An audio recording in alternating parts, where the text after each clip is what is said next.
Lieutenant Elira Voss stood alone in the upper observatory of listening post K9, her silver blue eyes locked on the swirling interference patterns fluttering across the transparent screen.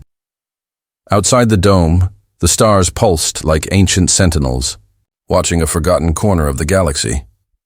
For most analysts, night shift was routine, quiet, dull, uneventful. For Elira, it was a sanctuary where silence spoke volumes and data whispered secrets. Her clawed fingers danced across the control pad, isolating an anomalous frequency that had looped 3 times in the past hour. It wasn't from any known quadrant. No trade routes, no military exercises, no sanctioned transmissions, just a pulse. Slow, deliberate, almost rhythmic, like a breath. She amplified the signal. A wave of distortion surged through the interface, followed by something impossible. A sound. It wasn't static. It wasn't digital residue. It was a voice. Elira's. Breath caught. She turned up the gain. The language was primitive, sharp-edged, but melodic. The cadence triggered a rush of neural activity in her translator implant, which sputtered uncertainly before settling on a phrase. "We are still watching." Elira's pulse quickened. She blinked twice to initiate a database cross-reference. The result chilled her. Language family, human. Classification, extinct. Cultural relevance, mythic. She replayed the transmission, this time slower. The voice was male, low, firm, threaded with a conviction that pierced layers of time. There was a harmony beneath the words, a sequence of tones, no, coordinates, embedded in the background radiation. Her hands hovered, trembling slightly as she saved the file into a locked memory core. The moment she did, the station's internal lighting flickered. She glanced upward instinctively, as if the ceiling might hold answers. The intercom buzzed, dry and impatient. "Elira, report." It was Commander Valen from Central Command, monitoring remote activity from the capital. She hesitated. "I intercepted a signal on an unauthorized channel. It carried a voice.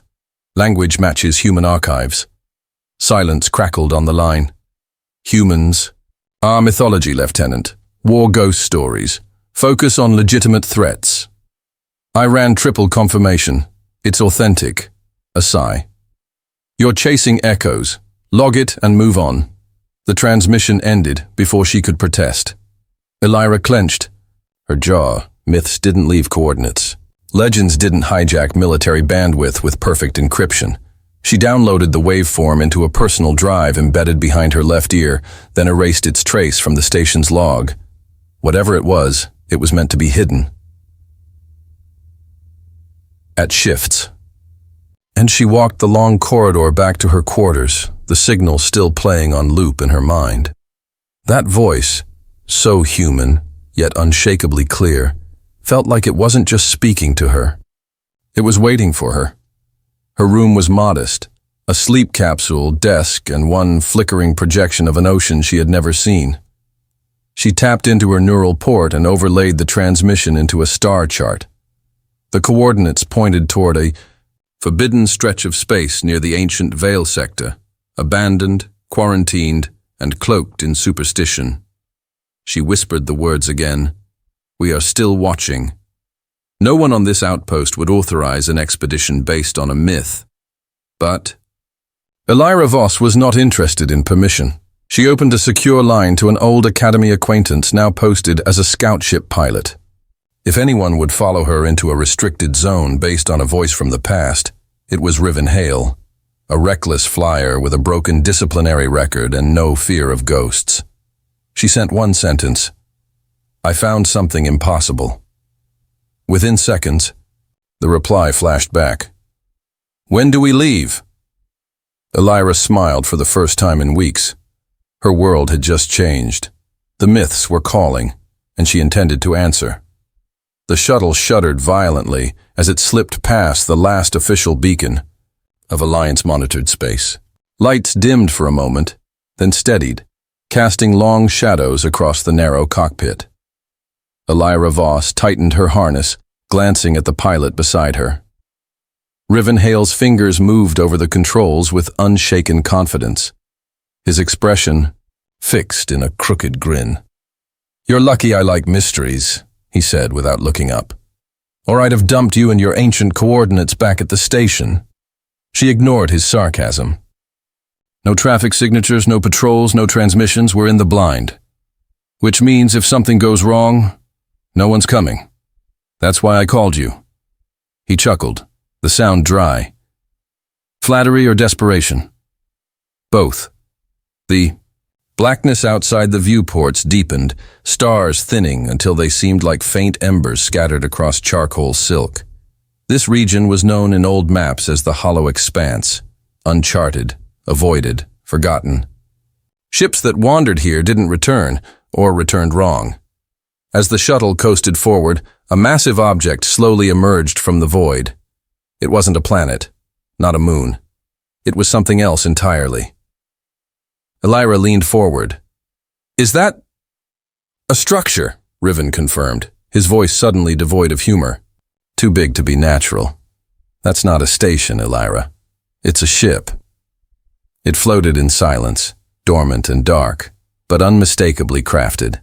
Its hull was shaped like a blade embedded in space, long and narrow, covered in obsidian plating, scarred by time.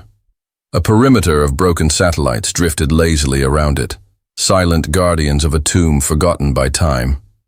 She activated the deep scan module.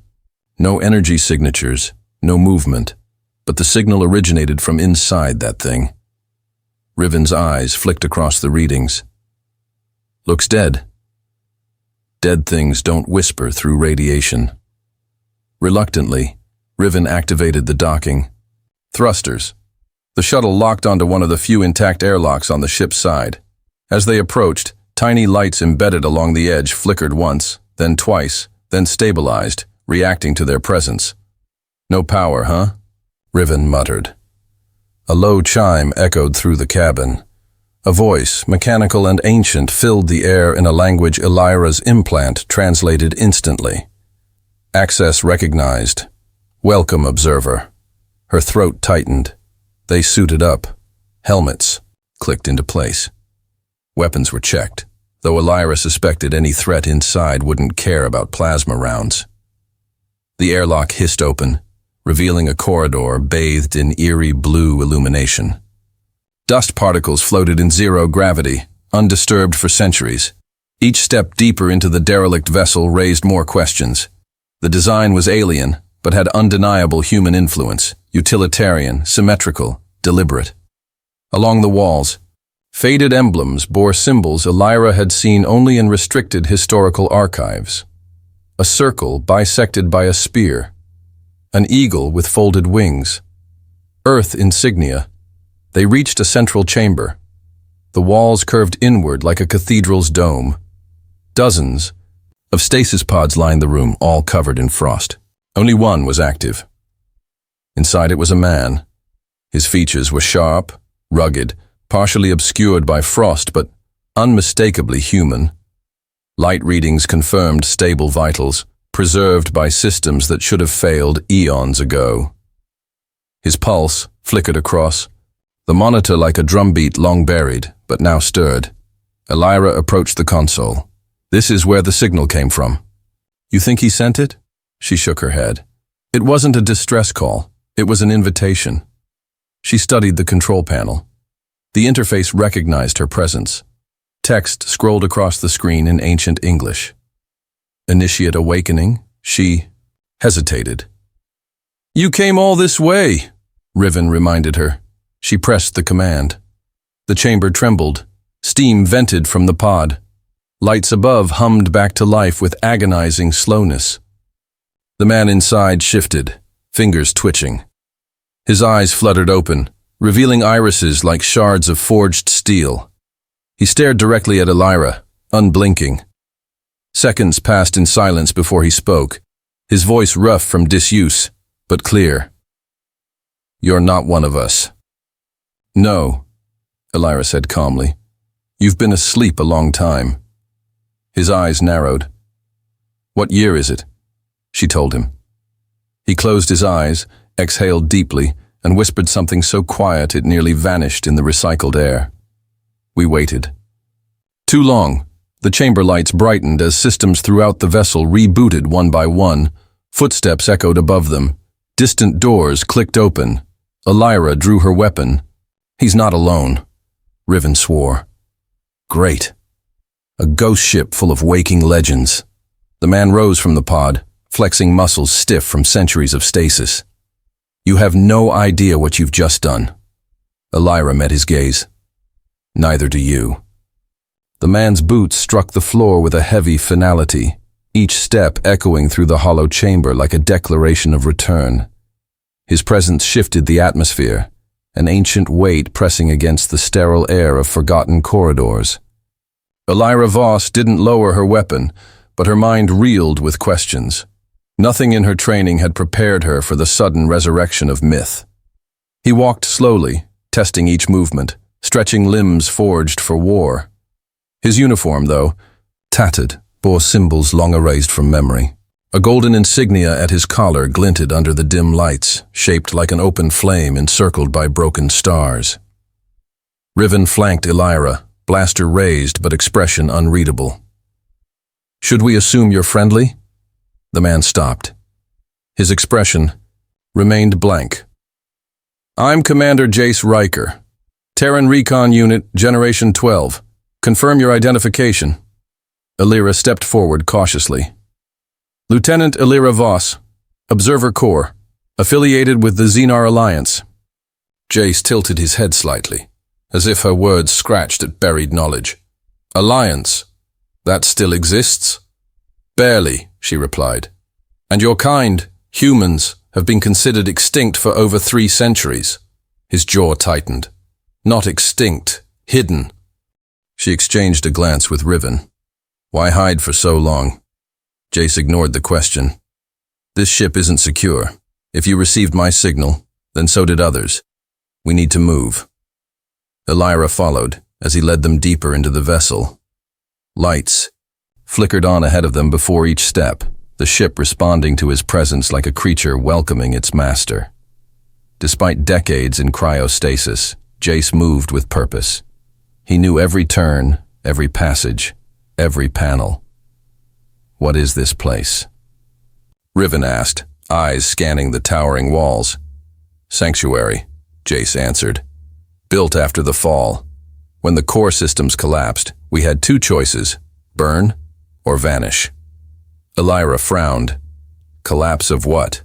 "Civilization. Galactic infrastructure. Everything built on trust and trade. We tried to stop it, but the parasite moved faster than light." She paused. "Parasite?" He nodded grimly. "They called themselves the Miraxes, energy-based life forms. They infect consciousness, rewrite thought, consume identity. We couldn't destroy them, so we starved them." "By going dark," she murmured. "Exactly. Humanity erased its digital trail, dismantled its beacons, disappeared into untraceable space. This ship was the final refuge, a failsafe, buried beyond known routes. They entered a command chamber where curved windows revealed the emptiness beyond. Stars drifted like distant memories. Holographic consoles lit up as Jace approached, streams of ancient data flooding the air in ghostly arcs. "You said others might have received the signal." "Who?" she asked. "Anyone watching forbidden frequencies. That includes the Miraxes, and they don't forget." Riven exhaled sharply. "So we just painted a giant target on our backs." "Correct," Jace said, "which is why we cannot stay here." He uploaded a nav path into their shuttle's interface, coordinates flashing across Elira's visor. The route led toward a decayed mining sector long thought uninhabitable. She frowned. "There's nothing there." "There's a relay node, untouched, buried under centuries of debris. It's the last place the Alliance would monitor and—" "The first place we'll find proof the Miraxes still exist." Elira folded her arms. "You keep talking like this war never ended." "It didn't," Jace replied quietly. "You just stopped seeing it." His words settled like dust in the silence that followed. They departed the ship under blackout mode, careful not to trigger proximity alerts. As the shuttle slipped into sublight, Elira looked back at the massive silhouette fading into shadow. The image would stay with her. An ancient blade adrift in space, waiting for a purpose. Inside the cockpit, Jace remained standing. His posture, rigid, eyes locked on the navigational screen, yet his thoughts clearly elsewhere. She finally asked, "How many of you were on that ship?" 500 originally, only 70 pods still functioning. We don't know how many will survive awakening. You're planning to bring them all back? He hesitated. That depends. On what? On whether the galaxy still has room for us. Elira didn't answer. Later, as the stars stretched into lines during jump, she found Jace alone in the crew hold, seated against a support beam, staring at nothing. She approached, unsure if he welcomed the company. "You're quiet." Silence was all we had for a long time. She sat across from him. "Why now? Why send a signal at all?"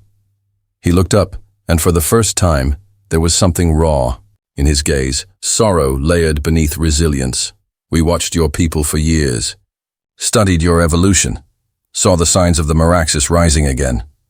But when we saw you, tracking a ghost signal no one else heard, we realized the galaxy might still have defenders who listen." Her pulse quickened. "So I wasn't just the one who found you. I was the one you chose." "No," he said softly. "You're the one who chose us." The relay node was buried beneath layers of forgotten metal and ancient dust, wedged into the skeletal remains of a collapsed orbital refinery. Rusted girders jutted from fractured panels like frozen claws. Silent drones drifted overhead, scanning for movement, but finding nothing worth reporting. In this forsaken graveyard, time had frozen, until now. Elira Voss adjusted her filtration mask as she stepped through the breached airlock. The structure groaned with every motion, metal fatigued from centuries of disuse. Beside her, Jace Riker crouched before a sealed terminal partially embedded in the debris. His fingers swept across the interface, coaxing life from a machine that hadn't spoken in generations. "This console is encoded with legacy Terran protocols," he said, "encrypted before the network went dormant." She scanned the faded symbols carved into the surrounding wall.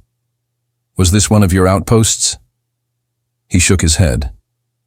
This was a listening post disguised as a civilian operation. "We monitored anomalies, fluctuations in psionic frequency, quantum shifts in ambient fields, signs of Meraxis activity. You really believed they would return?" He looked at her, eyes dark with something deeper than fear. "They never left." The system groaned to life, casting pale blue light onto their faces. A holographic map unfolded above the console, littered with pulsing points of interest. One region glowed brighter than the rest, an area near the heart of the nebulous rift. Elira narrowed her gaze. "That's close to Alliance trade routes." Jace expanded the map. "They've adapted, spread beneath the radar, infecting systems quietly. No battles, no noise, just infiltration." She stepped closer. "This could explain the memory collapse anomalies, the AI blackouts, even the diplomatic hallucinations on Eveth Prime." "Precisely. They're testing the waters." From behind, Riven's voice cut through the hum. "If they've gone unnoticed this long, how do we expose them?" Jace rose. "By lighting a match in their dark." He uploaded the data to Elira's wrist console. "I need to show you something." They returned to the shuttle, launching into low orbit before engaging a dormant partition on the ship's system. With a few commands, a hidden drive unlocked. Files unfurled, recordings, logs, classified footage scrubbed from public history. Elira stared at the images, unblinking, cities crumbling in silence, fleets drifting without life, soldiers with blank eyes firing at shadows only they could see.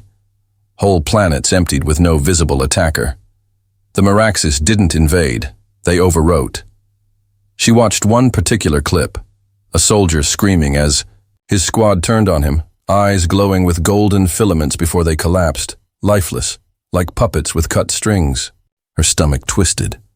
Why wasn't this preserved in the archives? She whispered. Because truth terrifies bureaucrats, Jace replied. They buried it. Buried us. Elira turned away from the screen, struggling to steady her breath. And now you want to bring humans back to face them again? He didn't flinch. Not alone. We need allies who can think independently, resist psionic intrusion, adapt fast. Your species is a start, but the real question is whether you're willing to stand against something that doesn't just kill, but consumes thought. Her voice came out low, steady. We don't run from shadows.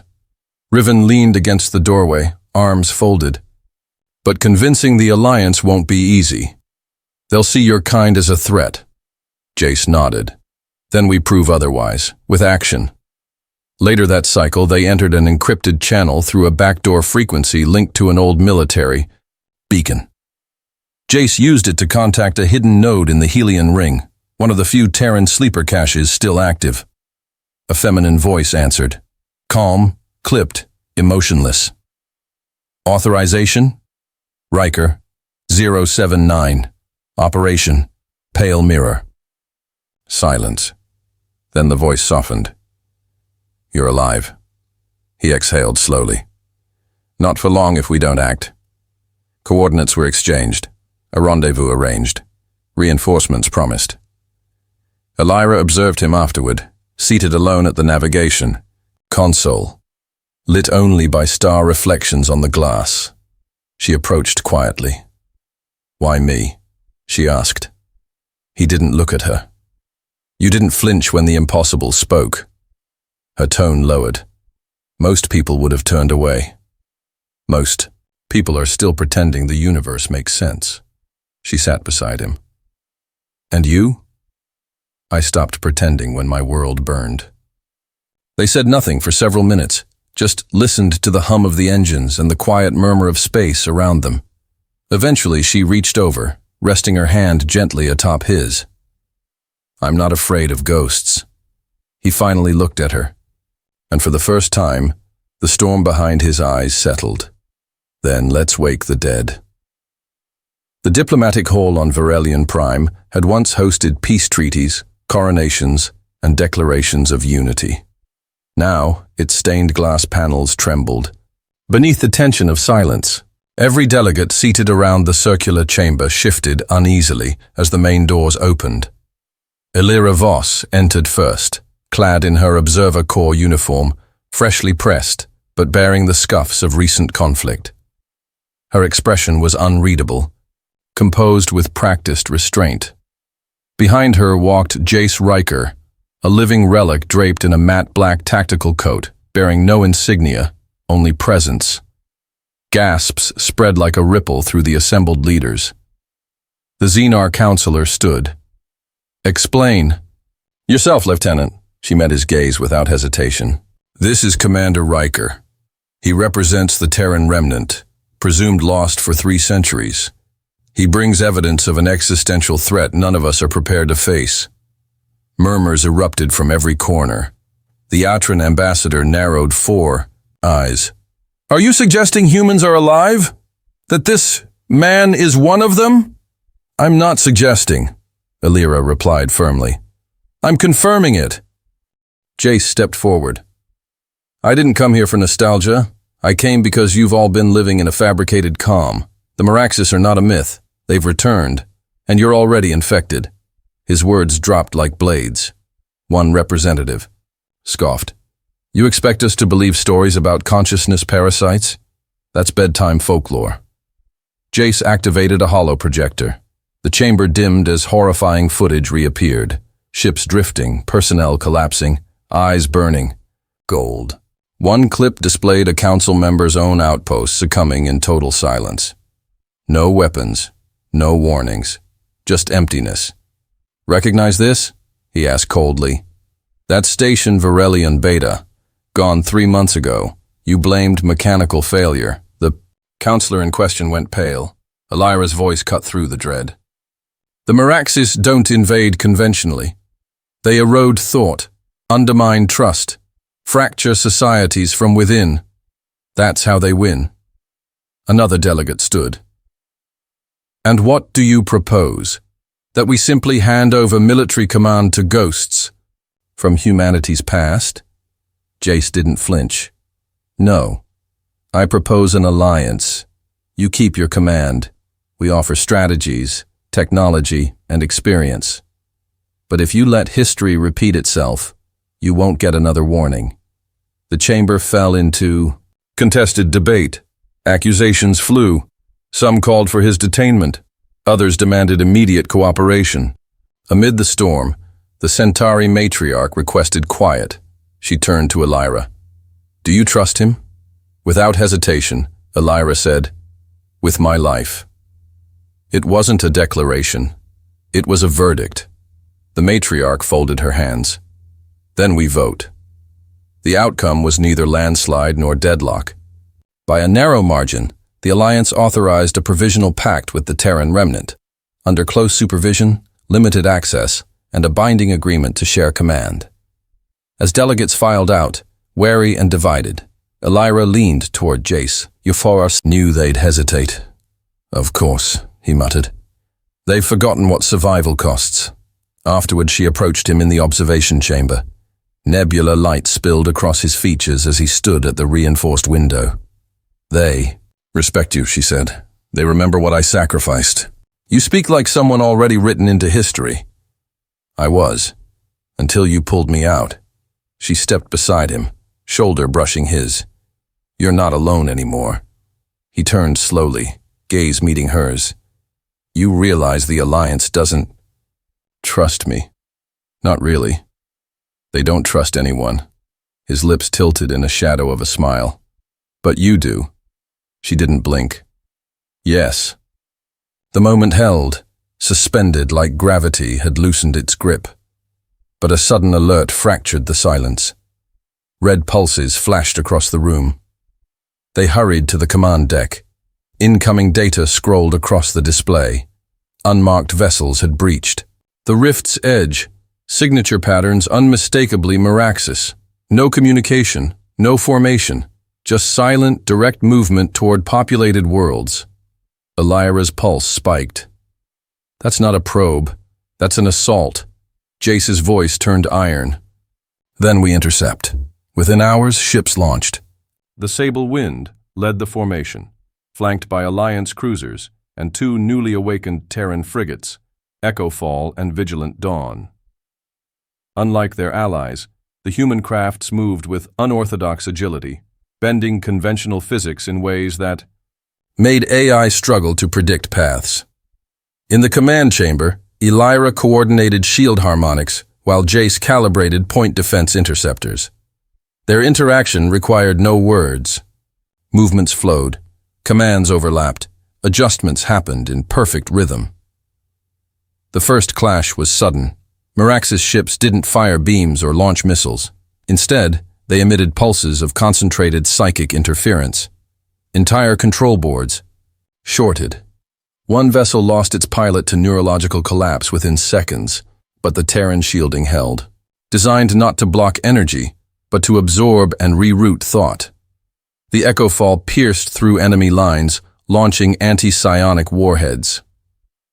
Elira watched as the first Meraxes ship disintegrated, not with an explosion, but with a soft implosion, as though it had never existed. Confirmed hit, she called. Meraxes vessel erased. Jace adjusted targeting. Pattern holds. They fracture when memory is disrupted. Their stability depends on perception. Then we stop perceiving. Them as indestructible. The battle evolved into chaos. Dancers in the dark, weaving between threats that only half existed. But the joint fleet adapted. For every ship lost, two retaliated smarter, stronger, together. After the last signature vanished, silence returned. The fleet held formation. Battered but whole, Elira exhaled slowly. They'll come again. Jace nodded. Let them. Starlight spilled across the hangar's polished floor as the fleet returned.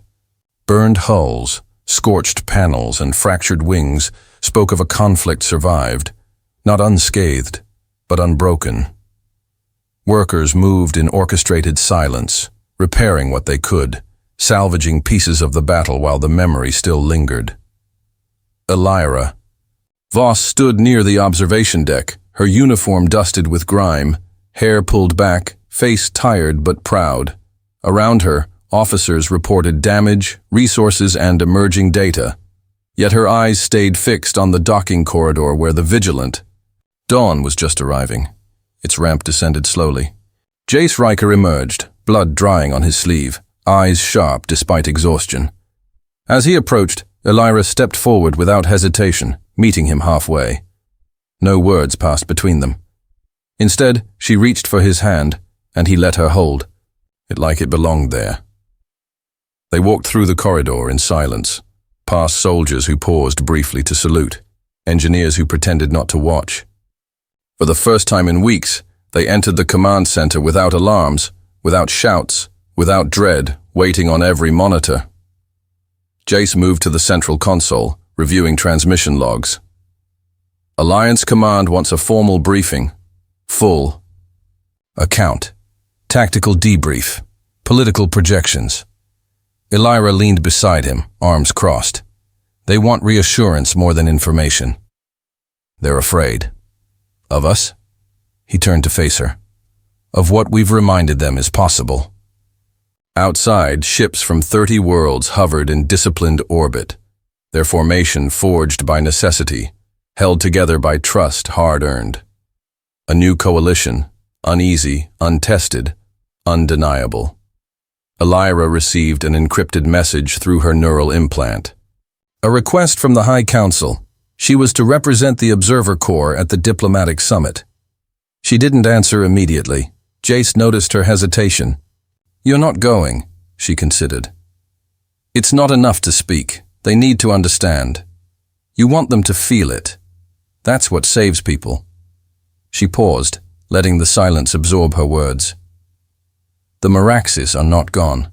They adapt. They whisper. They erase. And the only way to fight a force that dissolves identity is to stand together, loudly, imperfectly, boldly. She didn't raise her voice, but it carried steady as a pulse. Jace Riker is not a weapon. He is a warning and a hope. And so, am I. Two worlds, different in origin, alike in what we choose. To protect what remains. No applause followed. Just stillness, deep, listening stillness. When she returned to the Sable Wind, Jace waited for her in the observation wing. He was seated, boots propped on the railing, gaze fixed on the stars. "How bad was it?" he asked without looking over. She sat beside him. "They're terrified. That means they're beginning to learn. Fear's a decent teacher, but a poor guide." He glanced at her, lips curving faintly. "Then what's a better one?" "Love." The word fell like a stone into a calm pond. No pretense, no defense. Jace's voice dropped lower. "I never expected to survive. I trained to fight, to outlive the rest, to fade into silence with the job done." She reached for his hand again. "You weren't meant to disappear. You were meant to return, so we could meet." A long moment passed. His hand closed over hers, firm but gentle. Outside, cruisers drifted into ceremonial alignment. The new symbol of the coalition, a spiral entwined with a flame, was broadcast from every beacon. Not just an emblem, a promise. Within weeks, the Unity Accord was signed, establishing the first official interspecies defense directive with humanity as a founding member. Shared command, open technology, collective memory. Elira was assigned as strategic liaison aboard the Vigilant Dawn, now the Coalition's mobile command ship. Jace was promoted reluctantly to fleet commander. Protocols changed, old codes rewritten. Hierarchies shifted, and yet, in their private quarters, nothing was formal. Late one evening, Elira entered the room holding a small scanner in her palm. She held it out to him, eyes brighter than he'd ever seen. "We're expecting," Jace blinked. "You're sure?" She nodded. "The child will be the first of both kinds." His smile was slow, almost stunned. "She'll change everything." "She already has." He stood, pulling her into his arms. "Whatever happens, she'll never be alone." They spent the night beneath the soft hum of navigation lights, wrapped in silence that spoke more than words ever could. Months passed.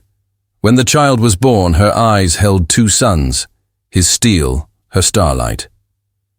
The records would remember her name, not because of lineage, but because she would one day step onto a world no one had ever seen and be recognized by all who looked upon her.